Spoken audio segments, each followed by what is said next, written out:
എന്ന് പറയുന്നത് താങ്കളുടെ വീടിന്റെ അടുത്തുള്ള ബന്ധം കൂടിയാണ് അടുത്തുള്ള. എങ്ങനെയായിരുന്നു ഇവരുടെ ഒരു പെരുമാറ്റം, നാട്ടുകാരോടുള്ള പെരുമാറ്റമൊക്കെ എങ്ങനെയായിരുന്നു? അങ്ങനെ സ്ഥിരമായിട്ട് ഇവിടെ വന്നതല്ല, ഒരു കല്യാണം കഴിച്ചു കൊടുത്താണല്ലോ അവിടെ നിന്ന് തിരുവാങ്കുളത്തേക്ക്. ഇടയ്ക്ക് വന്ന് നിന്ന് പോകാറുണ്ടെന്ന് മാത്രമേ ഉള്ളൂ. പൊതുവെ നാട്ടുകാരോടൊക്കെ സൗഹൃദപരമാണ്? അങ്ങനെ ഒന്നും ഒരു ഇതുള്ള കൂട്ടത്തിലല്ല, സൗഹൃദം ഒന്നുമില്ല. അങ്ങനെ അധികം സംസാരിക്കാത്ത ഒരാളാണ്. ഈ ഒരു സംഭവം അറിഞ്ഞു വന്നതാണോ?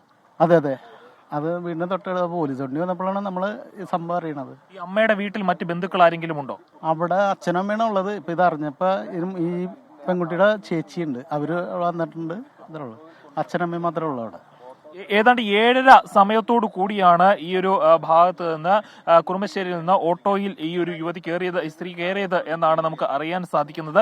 ഏതായാലും ഇവിടുന്ന് വരുമ്പോൾ, അതായത് ഈ ഒരു ഭാഗത്തേക്ക് ഈ സ്ത്രീ ഇറങ്ങുന്നത്, ബസ്സിൽ നിന്ന്, പ്രൈവറ്റ് ബസ്സിൽ നിന്ന് ഇറങ്ങുന്നത് കുട്ടിയോടൊപ്പമാണ് എന്ന് CCTVകളിൽ നിന്ന് വ്യക്തമാണ്. പക്ഷേ ഇവിടെ നിന്ന് പോകുമ്പോൾ കുട്ടി അമ്മയോടൊപ്പം ഉണ്ടായിരുന്നില്ല എന്നാണ് ഓട്ടോ ഡ്രൈവറുടെ മൊഴി ലഭിക്കുന്നത്. അതിൽ തന്നെ സംശയാസ്പദമായിട്ടുള്ള പലതുമുണ്ട്. ഏതായാലും ഈ ഒരു സ്ത്രീയുടെ സംസാരത്തിൽ നിന്ന്, അല്ലെങ്കിൽ ഇവർ പോലീസിന് നൽകുന്ന വൈരുദ്ധ്യങ്ങൾ നിറഞ്ഞ മൊഴിയിൽ നിന്ന് പലതരത്തിലുള്ള ആശയക്കുഴപ്പങ്ങളിലേക്കുമാണ് പോലീസ് എത്തുന്നത്.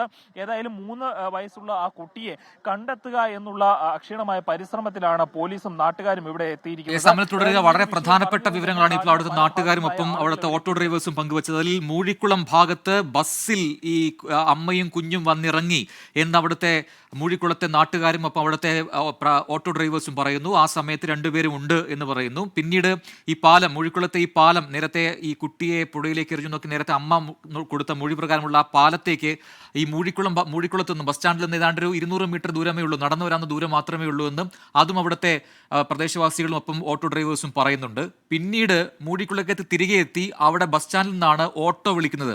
അത് കുറുമശ്ശേരിയിലേക്ക് പോകാനാണ്, കുറുമശ്ശേരിയിലെ വീട്ടിലേക്ക് പോകാൻ വേണ്ടിയാണ് ഓട്ടോ വിളിക്കുന്നത്. ആ സമയത്ത് ഒരാൾ മാത്രമേ ഉള്ളൂ, ഈ അമ്മ മാത്രമേ ഉള്ളൂ, കുട്ടിയില്ല എന്ന കാര്യം കൂടി അവിടുത്തെ കുറുമശ്ശേരിയിലേക്ക് അവരെ കൊണ്ടുപോയ ഓട്ടോ ഡ്രൈവർ ശരിവെക്കുന്നുണ്ട്. ആ സമയത്ത് കുട്ടിയില്ല. ഇത് ഏറ്റവും പ്രധാനപ്പെട്ട ഈ മണിക്കൂറിലെ ഒരു ട്വിസ്റ്റിംഗ് മൊമെന്റായി മാറുകയാണ് ഈ മൊഴികൾ. കാരണം അത് പോലീസാണ് സ്ഥിരീകരിക്കേണ്ടതെങ്കിൽ കൂടി തന്നെ അവിടുത്തെ പ്രദേശവാസികളും ഓട്ടോ ഡ്രൈവേഴ്സ് നൽകുന്ന ഈ വിവരങ്ങൾ അത് പ്രധാനപ്പെട്ടതാണ്.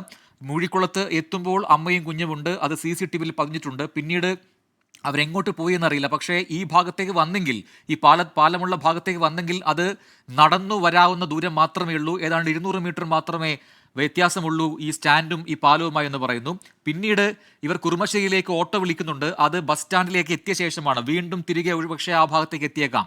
അവിടെ പോകുമ്പോൾ പക്ഷേ കുട്ടി ഉണ്ടായിരുന്നില്ല, ഈ അമ്മ മാത്രമേ ഉള്ളൂ. അമ്മയെയാണ് കുറുമശ്ശേരിയിലെ വീട്ടിലേക്ക് കൊണ്ടുപോയത് എന്ന് കൊണ്ടുപോയ ഓട്ടോ ഡ്രൈവർ തന്നെ പറയുന്നു. ആ സമയത്ത് മറ്റു കാര്യങ്ങളൊന്നും സംസാരിച്ചില്ല. അവിടെ എത്തി ഓട്ടോയുടെ ചാർജ് കൊടുത്തു, അവർ വീട്ടിലേക്ക് കയറിപ്പോയി എന്നാണ് ഓട്ടോ ഡ്രൈവേഴ്സ് പറയുന്നത്.